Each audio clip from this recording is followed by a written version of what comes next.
వేళ్లతో నిండిన అడవిలో గాలిలో ఒక పురాణం తేలుతూ ఉంది. పాముల పల్లకి ఎప్పుడో ఒక దేవతను పాములు మోసి ఆలయంలో ఉంచిన కథ.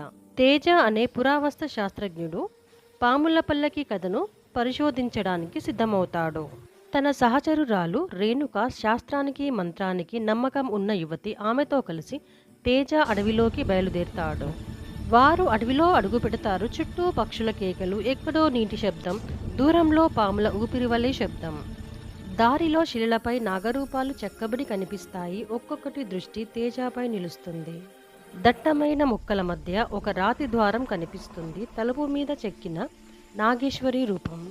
ద్వారం దాటగానే వందలాది పాములు కానీ దాడి చేయవు. తలలు వంచి వారికి దారి ఇస్తాయి. అంతరాలయంలో పాముల వలయాలుగా కదులుతున్నాయి. మధ్యలో బంగారు పల్లకి. పల్లకీలో నాగదేవి విగ్రహం కూర్చుని ఉంది. కళ్ళల్లో కాంతి మెరుస్తోంది. తేజ పుస్తకంలో ఉన్న శ్లోకం మెరిసి కనిపిస్తోంది. ధర్మాన్ని కాపాడే పాముల పల్లకి ఎప్పటికీ సాగుతుంది. రేణుక పల్లకిని తాకుతుంది. ఒక్కసారిగా పాములు తల ఎత్తి బుసలు కొడతాయి. అప్పుడు దేవాలయం నేల వణుకుతుంది. మసక వెలుగు గాలి వలె పల్లకిని చుట్టివేస్తుంది. క్షమించండి, ఆమెకు ఏమీ తెలియదు అని తేజ వేడుకుంటాడు. నాగదేవి కళ్ళల్లో కాంతి సున్నితమవుతుంది.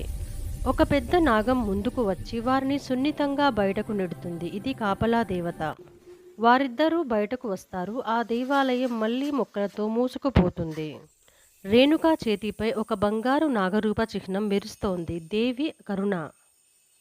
వారు గ్రామానికి తిరిగి వస్తారు. ఎవ్వరూ నమ్మరు, కానీ వారి కళ్ళల్లో ఆ కాంతి కనిపిస్తుంది.